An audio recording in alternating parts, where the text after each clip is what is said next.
करते हैं जनरली हम लोग या तो संस्कार के वश, किसी की प्रेरणा के वश, या पुण्य की कामना के वश, या अच्छा इंसान बनने के लिए, या सामाजिक बनने के लिए, या यश पाने के लिए कोई ना कोई हमारे मन के अंदर रीजन काम कर रहा होता है।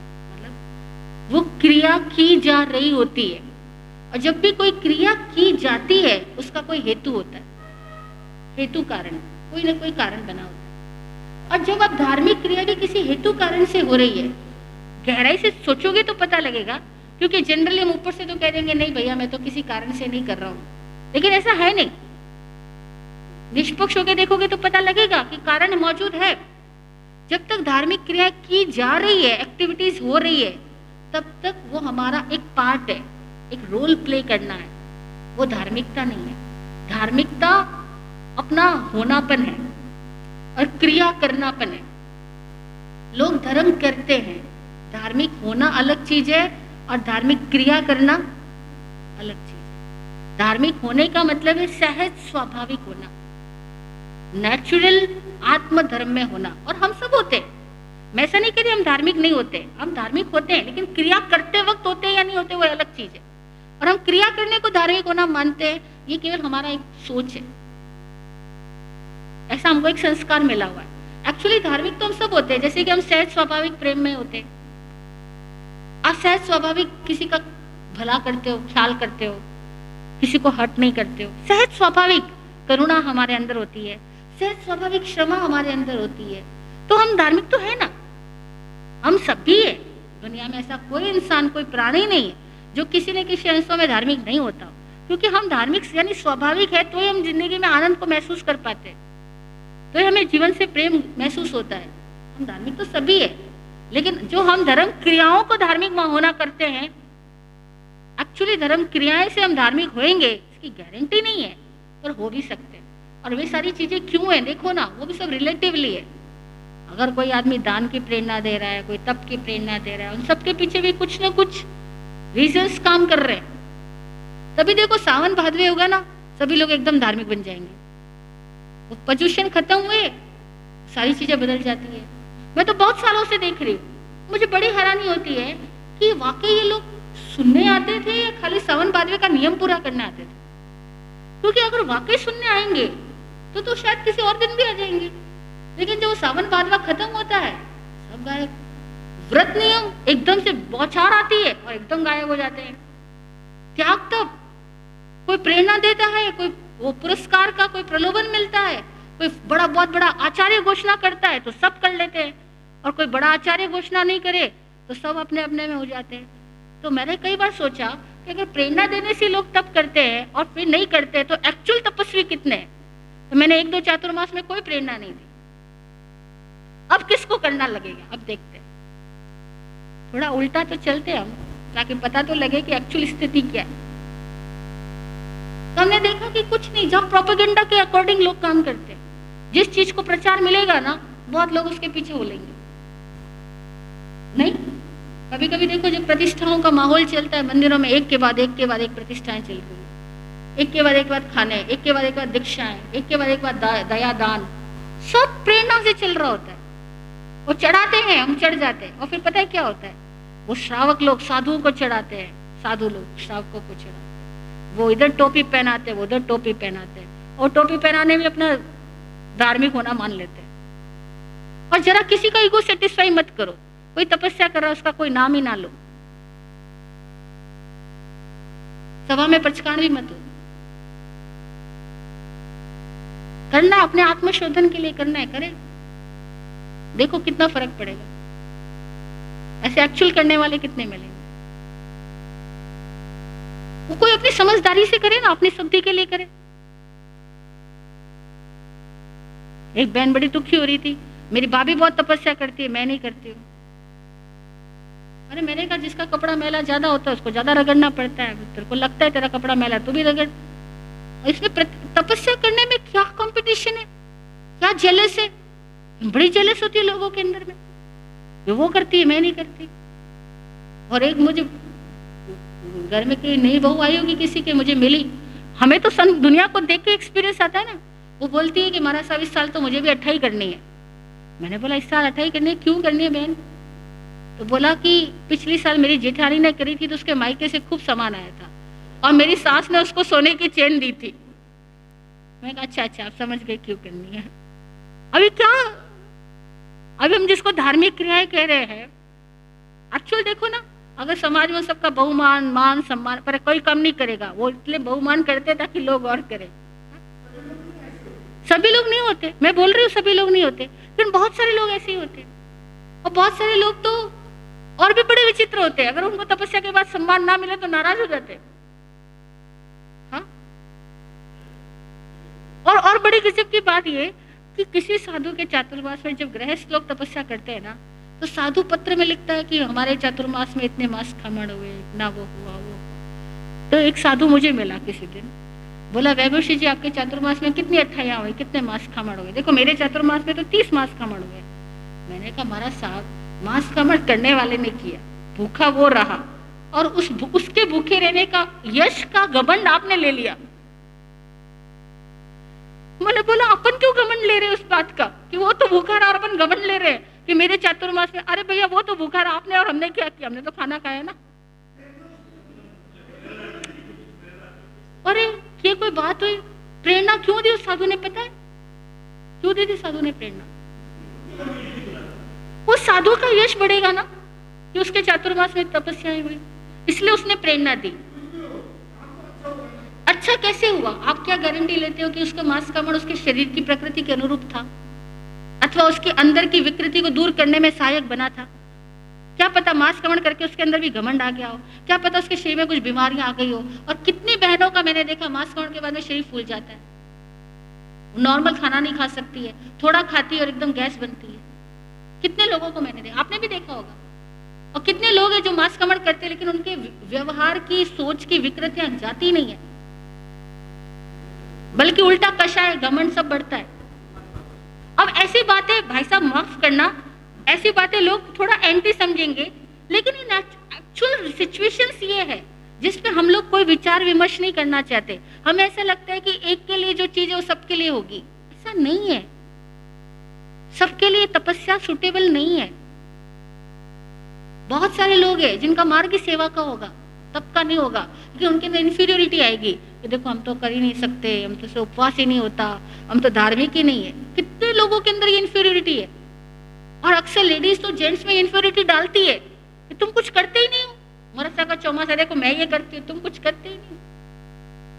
कोई करता भी हो तो दूसरों में कोई इन्फीरियर फील करा के कर लेता है। बड़ा विचित्र है भाई साहब। आपको लगता है धार्मिक क्रियाएं करने से हम धार्मिक होते हो, इसकी गारंटी तो कम है, लेकिन कई लोग सहज धार्मिक होते हैं। मैंने देखा बहुत लोग इतने दिलेर होते हैं, इतने उदार होते हैं, इतने मिलनसार होते हैं, मानवीयता उनमें होती है।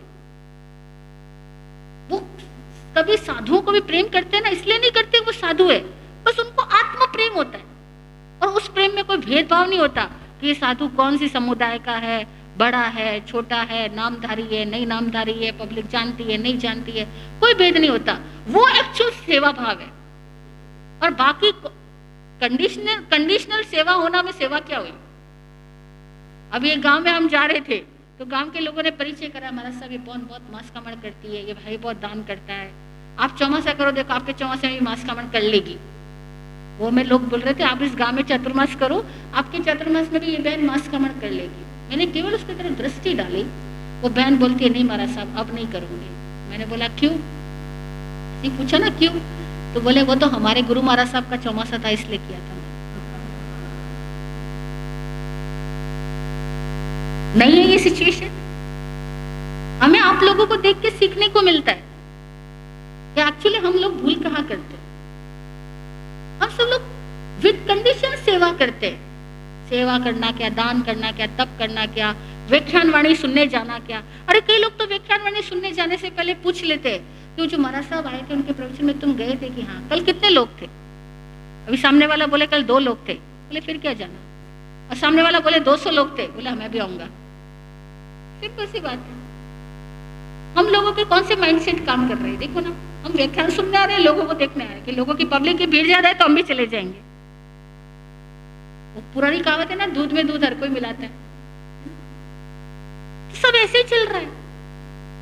तो जिसको हम बहुत अच्छी क्रियाएं हैं, मैं मना नहीं कर रही, क्योंकि कोई भी चीज एब्सोल्युटली राइट नहीं, एब्सोल्युटली रॉन्ग नहीं है। अच्छा भी है, जाकर के भी कई लोग बदलेंगे, सुन के भी कई लोग बदलेंगे, तो अच्छा भी है, पढ़ के भी कई लोग बदलेंगे, लेकिन वो बदले और उनको समझ आएंगे तो ना। लेकिन अगर हम ये सारी क्रियाएं केवल अंधानुकरण, ट्रेडिशन फॉलो करने के लिए कर रहे हैं, तो बदलेंगे इसकी कोई गारंटी कमी लगती है।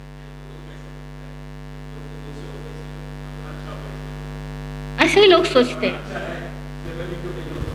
और आप ही कह रहे हो कि लोगों को ऐसा लगता है कि 200 लोग सुनने आए, यानी प्रवचन अच्छा होगा, प्रवचन अच्छा होगा तो मैं भी सुनने जाऊं। मेरे को एक बहुत अच्छा व्यक्ति मिला, अच्छा बोला तो सब अच्छे ही होते हैं, मतलब वो भी एक व्यक्ति था, उसने अपने विचार रखे।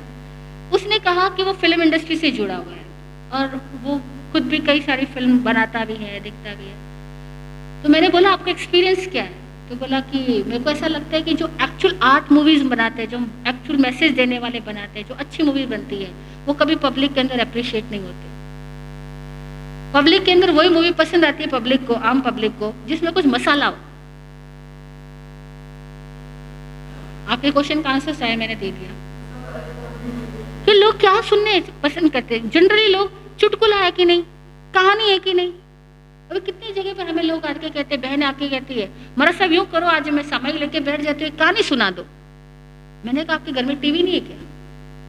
कहानी तो टीवी में भी देख लोगे, घर घर की बहुत कहानी आती है। यहाँ आए हो तो कुछ आत्मचिंतन की बात करो, कुछ स्वाध्याय की बात करो, कुछ अपने आप के सुधार की बात करो, तो समझ में आता है।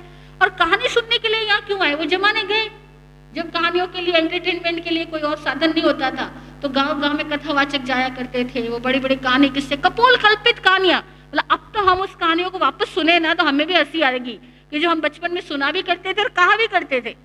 लेकिन अब दोबारा अगर उन कहानी पे दिमाग लगाए तो हंसी आएगी। कहानी जो प्रैक्टिकल हो ही नहीं सकती ना, वो कहानी हम कहते थे और लोग सुनते थे, मजे करते थे। अरे वो युग बदल गए, अब इतनी तो कहानियां रोज तुम्हारे इंटरनेट पे देखने को मिलती है, अब किस कहानियों की बात कर रहे हो? लेकिन लोग प्रवचन में भी वही कोशिश करेंगे, कहानी मिले, शेरो शायरी मिले, चुटकुले मिले, कुछ हंसी मजाक की बात हो जाए, 1 घंटा टाइम कहाँ गया पता ही नहीं लगा, वो प्रवचन बहुत अच्छा। एक्चुअल प्रवचन का मतलब क्या होता है? स्वाध्याय, जहां हम खुद को खुद से मिल सके, खुद में झांक सके, खुद को देख सके।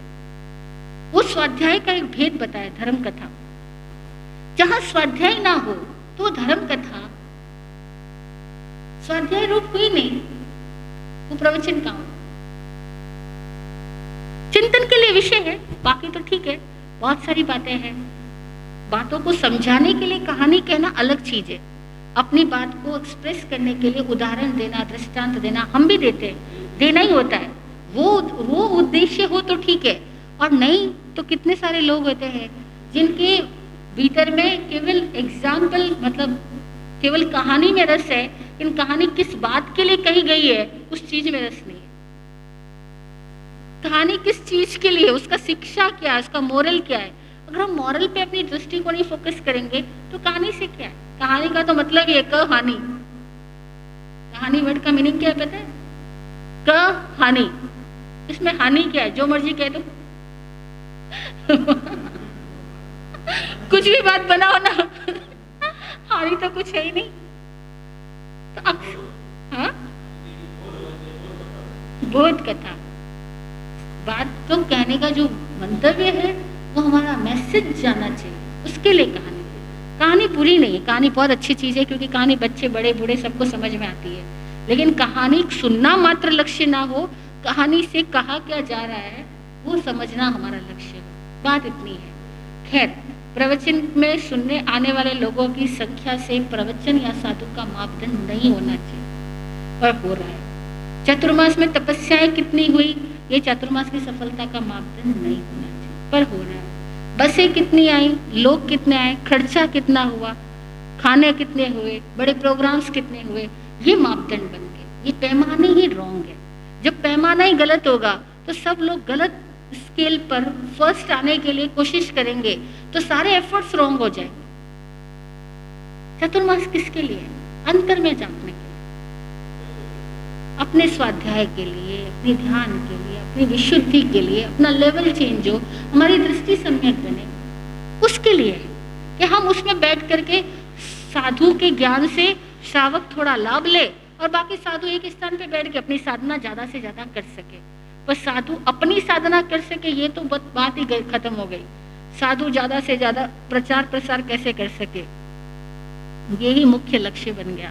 तो सारी चीजें बदल गई। दृष्टिकोण सही होगा तो बहुत सी चीजें खुद ब खुद समझ में आएगी। जय